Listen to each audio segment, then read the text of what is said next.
tragedia que enluta al mundo entero, que ocurrió en Orlando cuando un hombre de 29 años con un arma de ataque, que la tuvimos acá, se la mostramos, entró directamente a los tiros en este club gay, a donde había principalmente una comunidad latina bailando. Estuvo 3 horas atrincherado mientras iba matando a parte de las personas que ese día habían salido a divertirse. Incluso hay imágenes desgarradoras, por ejemplo, de una joven que estaba transmitiendo por Snapchat y se escucha el momento preciso en el que entra este hombre estadounidense de 29 años, pero con padres afganos, y mata a 49 de las personas que estaban adentro de este club latino en Orlando. Y después, cuando la policía irrumpe, lo termina matando a él, por eso se convierte en la víctima número 50. Hirió a otras 53 personas. La policía todavía hace un par de horas estaba trabajando en el lugar.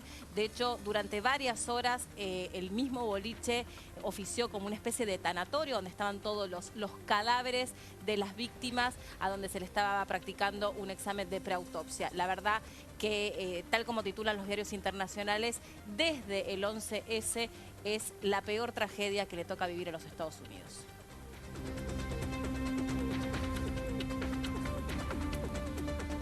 Y estamos aquí con el gran Horacio Calderón para tratar de comprender esta nueva realidad. Este es un ataque que tiene muchas particularidades. Es el más grande desde el año 2001 en cantidad de víctimas. Es el primero que se produce en nombre de una organización extranjera, por lo menos vinculada al mundo de ISIS, por un ciudadano nacido en los Estados Unidos, lo que marca por primera vez un hito. Así como en su momento se atacó las Torres Gemelas con aviones que habían partido desde aeropuertos, desde adentro de los Estados Unidos, la particularidad de este ataque es que fue por un ciudadano norteamericano. Claro, no es la primera vez, sino que es el primer tiroteo con tamaña cantidad de muertos, ¿no? Pues está el de Fort Hood, que lo lanzó un militar. Sí, pero esto es en nombre, por lo menos él dejó grabado claro, en el 911. En nombre del ISIS, claro, en ese momento el otro no existía el ISIS, ¿no? Exacto. Pero las ideas, digamos, de extremistas son claras en esto. Lo que yo veo acá es una esquizofrenia desde el punto de vista conceptual. Que me resulta grave porque le he escuchado de boca de presidentes de los Estados Unidos y de boca de funcionarios americanos. ¿Cuál es la esquizofrenia? Decir, esto es terrorismo doméstico, porque evidentemente fue lanzado por un lobo solitario, nacido en los Estados Unidos, ciudadano estadounidense. Pero se olvida que ese ciudadano estadounidense realizó este acto inspirado por la prédica de odio y por las instrucciones que dan a través de Internet, con revistas que las hemos comentado en tus programas en numerosas oportunidades. Hablemos, por ejemplo, de Inspire, de Al-Qaeda y de David del ISIS, donde instruyen cómo lanzar este tipo de ataques. Sí, cómo penetran. En realidad, si el sujeto está permeable a este tipo de ideas, situaciones, es probable que termine ejecutando una masacre como la que finalmente ocurrió en Orlando. Estamos en presencia de un homofóbico, su ex esposa así lo definió, su padre así lo definió, ex compañeros de trabajo así lo han definido, pero si encuentra las herramientas, primero el arma, la posibilidad de comprarse el arma, y las herramientas psicológicas empujadas desde una ideología, probablemente termine cometiendo un acto. Claro, pero yo no lo veo como un desequilibrado mental que toma, por ejemplo, preso de la homofobia, que toma como blanco a un lugar donde estaban en ese momento cientos de homosexuales. Hispanos, hay que marcar también. Hispanos. Homosexuales, hispanos. Hay que aclarar que él es de ascendencia afgana, o sea, él no es un supremacista blanco, ¿no? Pero eran efectivamente homosexuales hispanos. Pero ¿cómo se conecta con el ISIS? No hay que olvidar que el ISIS arroja de un quinto, de un sexto piso un edificio, decapita y hasta quema vivo a un homosexual si lo encuentra, o infragante, o es sospechoso, o a alguien lo acusa con cierto grado de verosimilitud. De certeza, sí. ¿No es cierto? Entonces, ahí tenés, por ejemplo, los puntos de conexión, ¿no? Entonces, a mí me parece muy grave que Estados Unidos desconecte la realidad global del yihadismo encarnado por Al-Qaeda y por el ISIS. El ISIS, cuidado, que va camino a una implosión. El ISIS va a desaparecer como tal a lo mejor en 2 años, un poquito más, vaya a saber un poco, depende de acciones militares. Y por supuesto, y de la red Al-Qaeda, que en definitiva yo creo que tiene una política más más sutil y que va a subsistir en un futuro, ¿no? O sea, acá tenemos una amenaza global gravísima. Hemos visto acá en Uruguay. Yo le estaba comentando a la doctora que estábamos hablando recién, que ya viene dentro de un rato, estábamos hablando justamente de eso. Si quién atacó al dirigente comunitario judío David Friend en Uruguay, en Paysandú, en lugar de tener un cuchillo a mano, hubiera tenido una ametralladora, ¿quién me asegura a mí que él no hubiera usado esa ametralladora contra él y contra otras personas que estaban No, nadie se lo asegura. No, entonces, estamos hablando de Paysandú. Pasó O sea, en Brasil también. En Brasil. Pasó claro, en Brasil, claro, entró a una claro. escuela. No, entonces, Bajo un brote y bajo las mismas circunstancias. Ahora, lo de Orlando es gravísimo, como lo que ocurrió en Charlie Hebdo, que lo hemos abordado en tu programa varias veces, en este canal decenas de veces, los ataques del 11 de noviembre del año pasado. Era previsible los ataques durante el mes de Ramadán en Estados Unidos o en Europa, era algo de alta probabilidad de ocurrencia. Yo saqué un tuit hace unos 20 días sobre ese tema. O sea, no es que uno esté especulando. Uno lee, como digo yo, no es que uno especule. Yo Sí, leo. eso también lo saben las autoridades de inteligencia Claro. de los Estados Unidos. Es más, este sujeto había estado observado por Sí. el FBI, el FBI Sí. lo hizo público hoy, y había sido entrevistado, llamémosle así, en 3 oportunidades. Ah, No ¿sabes? encontraron elementos. ¿Cuál es el problema? Que este tipo de personas, cuando están más o menos entrenadas militarmente o tienen cierto tipo de información sobre cómo hacer las cuestiones, bueno, sienten o saben que pueden estar bajo escrutinio, sobre todo si fueron interrogadas. Entonces, ¿qué hacen? Hacen buena letra. Los atacantes del 11 de septiembre se fueron de festejo, eran musulmanes que no tomaban alcohol, se fueron a comer a un restaurante que nada que ver con el restaurante típico de la carne que ellos, por ejemplo, consumen, con el rito islámico, tomaron alcohol. En fin, Para mostrarse blandos frente a las autoridades, flexibles, occidentalizados. Entonces, ese es el tema. O sea, hay que tener muchísimo cuidado con eso. Ahora, vos planteaste algo que es importante. Es más grave en Europa, es más grave en Francia y en Bélgica. Por ejemplo, se calcula que en Estados Unidos hay alrededor de 1000 potenciales atacantes como en particular. Que son atacantes prácticamente suicidas porque saben que evidentemente van a morir en el intento o si no, unos años después en la silla eléctrica o en alguna de estas, digamos, formas de matar a la gente que tiene Estados Unidos legalmente. Entonces, ¿qué sucede? Hay 1000. Para una persona, creo que lo comentamos acá hace unos meses atrás, no sé si te acordarás, altamente entrenada, se requiere alrededor de 90 efectivos para poder controlarla.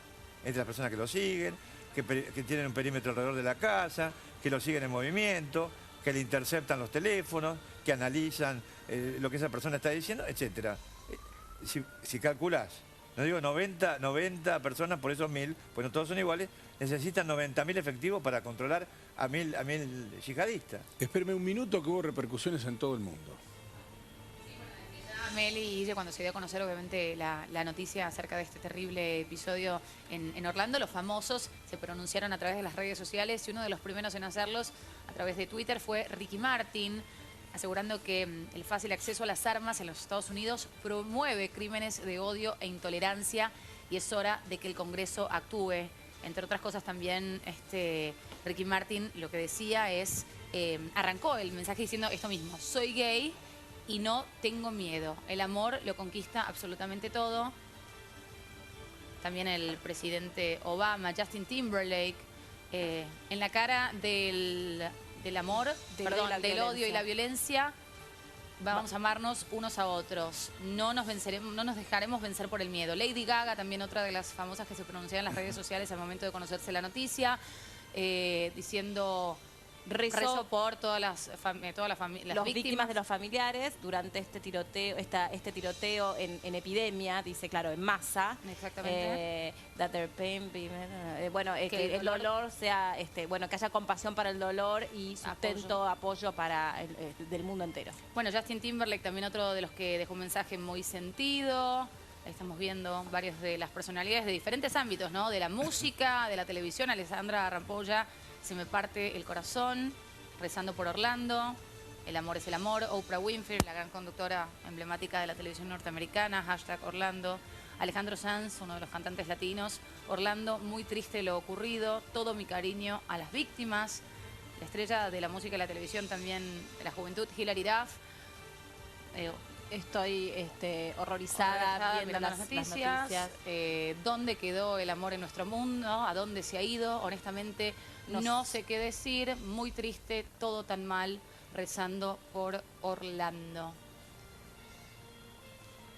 Bueno, fueron realmente varios los famosos, las personalidades de diferentes ámbitos, como les decía, de la música, de la televisión, ante la bronca, el desconsuelo, la tristeza, ¿no? Y los mensajes de todos ellos en las redes sociales de tantas estrellas internacionales como figuras que se refirieron Mira, aquel con a la matanza. el torniquete en la pierna todavía, ¿no? Estas imágenes son realmente Escalofriantes, sí, tremendo. escalofriantes y permiten a uno dimensionar lo que ha sido el horror durante esas 3 horas en la madrugada del sábado en Orlando.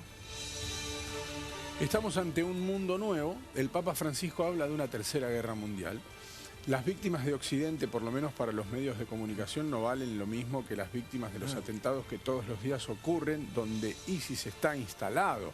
De hecho, hace horas nada más hubo un atentado en un mercado en Siria donde murieron 21 personas, 21 personas, ¿no? Han muerto miles de personas, algunas degolladas, decapitadas, No, pero incluso asesinatos masivos. ¿Pero sabe por qué le digo esto? Porque en Estados Unidos es un año electoral. Sí. Un año electoral donde un hombre que primero no era tomado muy en serio, cuando lanza su campaña, estoy hablando de Donald Trump, tal vez ha ganado, ha dado un paso adelante impresionante posándose sobre estas 50 víctimas. En estas horas, tomando la iniciativa y reafirmando algo que él mismo había posicionado en la campaña. Me parece que hay una sola contraposición en lo que él propone, pero que así todo me parece lo va a volver muy fuerte de aquí en adelante, que es que las víctimas son hispanas y que parte de esa violencia promueve Trump en su discurso y puede haber una fisura que en los próximos meses haga pesar Hillary Clinton. De todas maneras, en estas horas está tratando de sacar partido de esto. Bueno, yo creo que este tipo de situaciones favorece a Donald Trump, ¿no? Lo favorece para un futuro, ¿no?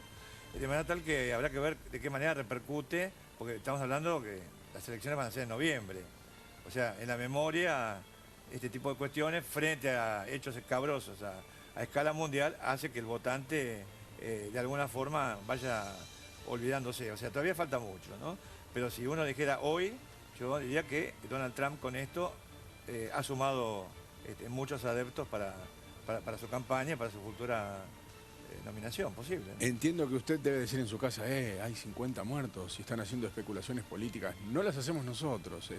Lamentablemente es un hecho de la realidad también, tan real como las 50 víctimas dentro del boliche. Pero, perdón, hay que recordar la masacre de Atocha en marzo del 2004. Le costó las elecciones donde el partido, al oficialismo en España. Exactamente. El partido de José María Aznar tenía un 10% de ventaja y ganó el Partido Socialista Obrero Español justamente por el desmanejo que hizo justamente la otra figura, el presidente del gobierno, en su momento. Siempre es un placer, Horacio. Gracias por haber venido. Un placer al margen del tema, como digo siempre. Y muy elegante, como siempre.